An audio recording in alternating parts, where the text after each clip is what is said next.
Um prazer estar com vocês. Vamos trocar ideia, vai ser bem legal. Tava acompanhando já agora o programa As Fofocas dos Kardashianários, né? Vamos que vamos.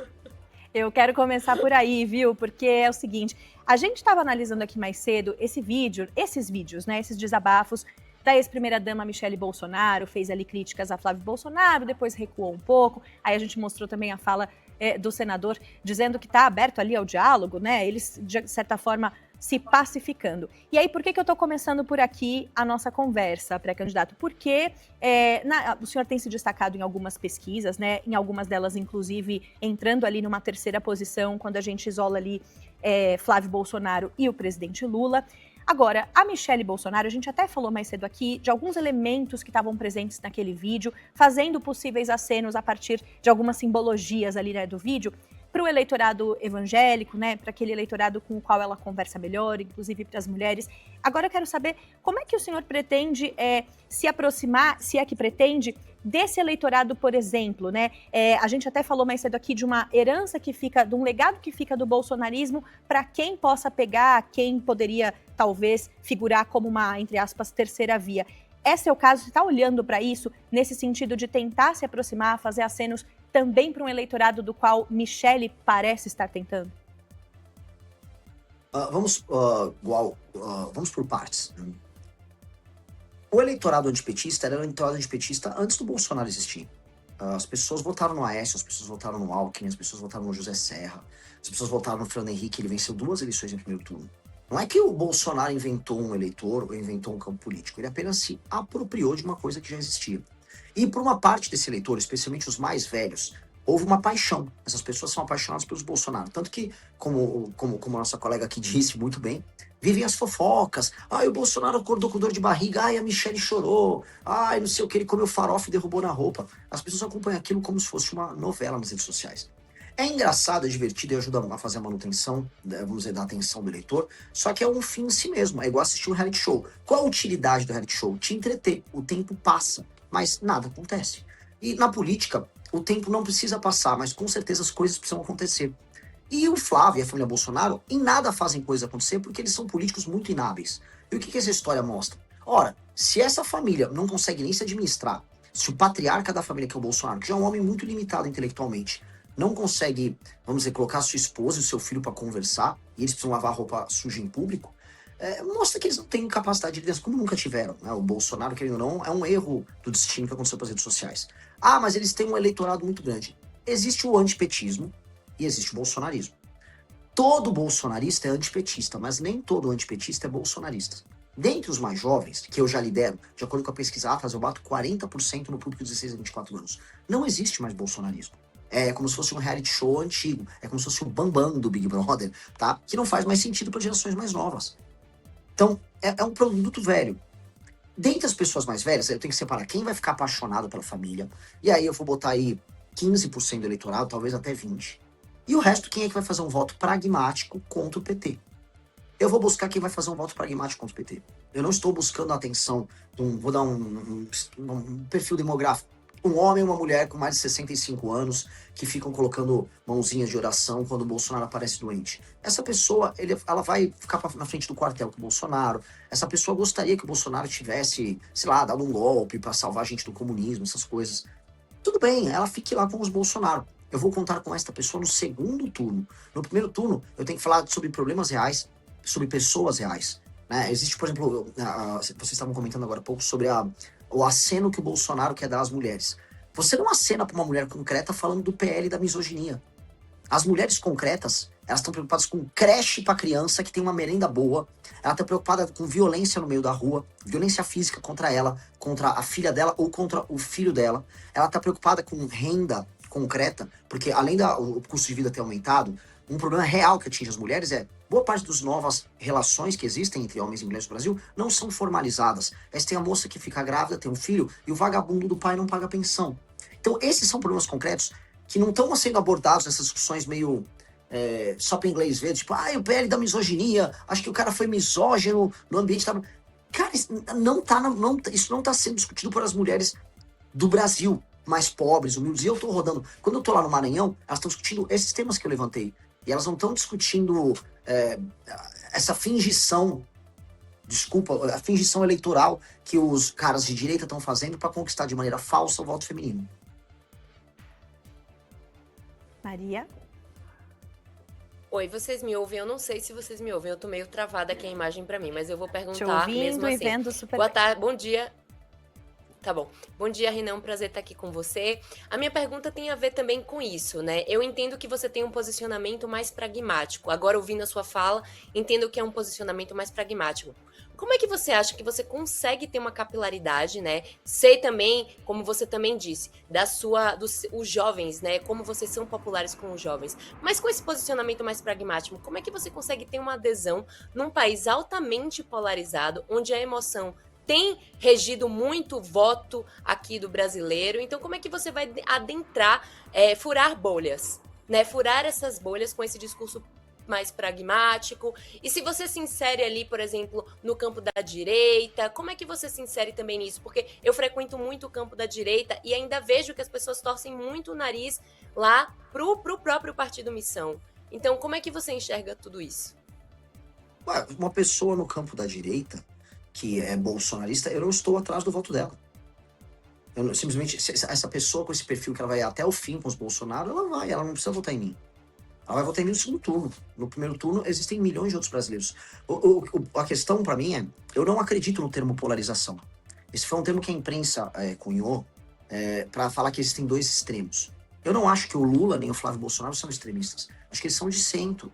A agenda dos dois é muito parecida, tanto que eles votaram igual, por exemplo, no fim da escala 6x1, votaram junto aí no negócio da misoginia. Ambos estão envolvidos no escândalo do Banco Master, ambos estão envolvidos no escândalo do INSS. Se você olha direitinho, não tem polarização. Você tem os caras do centro político que os olhos verdes do Bolsonaro encantaram um público e, vamos dizer, o colchão malhado agora do Lula do outro público. É uma piada, mas a real assim, é sobre personalidade. E como eu adentro isso? Com algo chamado imaginação. Você colocou, Renan, você tem um pensamento racional, meio mais concreto. E coisas concretas não costumam ganhar corações, mas na verdade eu venho ganhando corações. E onde eu demonstro pra você que eu ganho corações? Não é nem que eu ganho coraçõezinhos de fãs e tal. Não é nem isso. Eu proponho um sonho de um Brasil diferente que integra as pessoas. E aí a gente percebe, ao eu propor esse sonho, que todos os eventos que eu faço são maiores que os dos demais candidatos. Quando eu vou num podcast, quando eu vou numa rádio, eu dou mais audiência do que os demais candidatos. Isso é sintoma de algo muito novo, tá? Isso é um sintoma de algo muito quente. E esses fenômenos que ficam quentes, eles tendem a se espalhar melhor. Então, eu comecei com 1%, depois para 5%. Na pesquisa Atlas, nos trackings que saem nessa pesquisa por aí, 8, 9, 10, 11, eu preciso me firmar em terceiro agora. E eu já estou me firmando em terceiro. Eu nem acho que eu esteja mais competindo agora no patamar dos governadores. Eu já estou indo para um patamar em que eu preciso buscar o Flávio.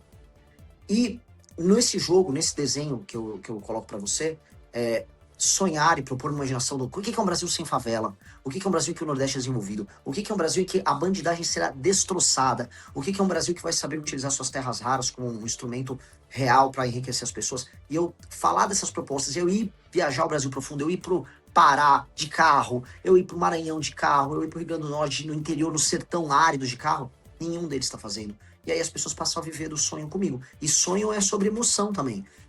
A sua imaginação e o seu coração batendo juntos. E quando essas coisas acontecem, você emociona as pessoas abraçam o seu sonho. E isso é muito poderoso, muito poderoso. Quero aproveitar que o senhor citou o Pará, né? Lideranças indígenas na região ali do Baixo Tapajós, no oeste do Pará, protocolaram uma representação no Ministério Público Federal contra o senhor. A iniciativa o acusa de racismo, né, também de disseminação de desinformação em relação a declarações feitas durante a sua passagem ali por Santarém. Teve um vídeo, né, em que você classifica as pessoas que estavam ali protestando de povos tradicionais como uma sabotagem gigantesca para o desenvolvimento da região com relação a uma empresa por lá, que é a Cargill. Então, quero aproveitar para abrir espaço também para te ouvir a respeito desse assunto, dessa representação, e também para aproveitar para questionar a figura, por exemplo, do Partido dos Trabalhadores, né? O PT tem ali um trânsito com as comunidades tradicionais. O senhor vai se antever a elas, vai se opor a elas de alguma maneira, ou não? Já começo mantendo o que eu disse. Primeiro que ninguém ali é índio. A tal da tribo que está se opondo a mim chama Boriri, Borili. é uma tribo que desapareceu no século XVIII, aí um antropólogo foi e redescobriu agora para demarcar a terra. Sabe? Eles ressurgiram 200 e tantos anos depois e eles estão de volta. Naturalmente, faz parte de uma espécie de uma máfia que foi criada aqui no Brasil para dificultar a instalação de infraestrutura nos estados brasileiros, para fazer sabotagem, para trabalhar com o estrangeiro e trabalhar com um partido político que praticamente cafetina as pessoas nesse assunto, que é o PSOL. A Cargill tem um entreposto gigantesco que faz escoar a produção da agricultura do Pará e do Mato Grosso. É uma coisa fundamental para que o Brasil tenha emprego. Santarém pode ser uma cidade bem mais rica. Pô, eu tô falando de um lugar, sabe, amazônico, um lugar que é difícil trabalhar, as coisas, é um lugar distante, energia é cara. E eles montaram todo esse entreposto, precisavam ali terminar uma hidrovia pra gente fazer a conexão com o Ferrogrão, etc. E aí eles foram embargar, dizendo que isso afeta os índios. E aí você vai olhar o índio, não é um índio. Então, são sabotadores mesmo. Ou a pessoa lá do PSOL que entrou com uma ação, que entre com 10, eu tô pouco me lixando pra essa gente, tá? Eu tô pouco me lixando pra os brasileiros que, né, botam um cocar e fingem que são índios. Eu tô pouco me lixando pra essas pessoas. Eu acho que a gente tem que lidar com os problemas brasileiros, tem que ser muito enfático. Do lado da estação da Cargill, tinha gente catando lixo. Eu quero ver um lugar que tem a instalação da Cargill funcionando, para que você tenha emprego e não tenha gente catando lixo. Essas pessoas querem, no fundo, que é o brasileiro que vive no norte, viva de maneira primitiva. Que ele viva igual um ribeirinho, que achou um peixe, come um resto de farinha ali, mora numa casa que não tem água. Eu gravei um vídeo com uma família ribeirinha. Todo mundo tinha graves problemas gastrointestinais, desenvolvimento mental que foi atrapalhado na infância porque ficou desnutrido. Se você não levar desenvolvimento, aquelas pessoas vão viver quase como bichos. Só que essa galera acha que é bonito, porque não mora lá com eles, né? Todos esses onguistas aí, eles moram na capital, moram num apartamento bom, tomam água potável. Aí para eles é gostoso. Então eu não vou aceitar isso, eu vou continuar enfrentando todos eles. Mais discussões como a da Ferrogrão, pré-candidato, podem ocorrer em outros momentos, já ocorreram em outros momentos e já houve protestos, não só, né, com a sua figura, na verdade com outras figuras, inclusive do próprio PT. Me lembro de discussões, por exemplo, sobre a usina de Belo Monte, né, o protesto das comunidades tradicionais é também, digamos assim, muito tradicional na nossa história política, né? Então, enfim, o senhor pretende continuar se opondo, quer aconteçam outros protestos para outros tópicos pelos quais eles fazem oposição? Não, assim, depende do protesto. Se a pessoa está fazendo um protesto, tá tudo bem. O protesto, todo mundo pode protestar, até por coisas erradas. Quer protestar, proteste. Eu não aceito sabotagem. Eu não aceito que você vai interromper uma obra, que é a da Ferrogrão, que é fundamental para o desenvolvimento do Brasil, porque, dado que um trilho de trem passa a 200 quilômetros de uma tribo, de uma reserva, isso está afetando o estilo de vida indígena. Pelo amor de Deus, isso é só sabotagem. Isso é sabotagem institucional. E aí você vai ver quem está por trás dessas tribos. ONGs das mais diversas, com dinheiro de fora do Brasil, que curiosamente concorrem com a agricultura brasileira. Que coincidência. Isso não, isso é sabotagem. Aí eu vou prender. Aí eu vou expulsar o ongueiro do Brasil. Quem estiver com ONG sabotando o Brasil, será expulso do Brasil. Nós vamos passar uma legislação muito clara sobre sabotagem institucional. E por que eu estou falando isso? Podia falar isso lá para o índio, já para essa discussão não ficar só sobre eles. Ontem eu estive numa reunião, tá na imprensa, com embaixadores de mais de 60 nações. Fui o único candidato, pré-candidato, que falou inglês com eles. Falei inglês, falei sueco, porque diferente dos outros eu sei falar, eu sou uma pessoa educada. Mas eu avisei os estrangeiros. A farra das suas ONGs, em vez de eu embaixador americano, embaixador da França, embaixatriz da França, não vai rolar.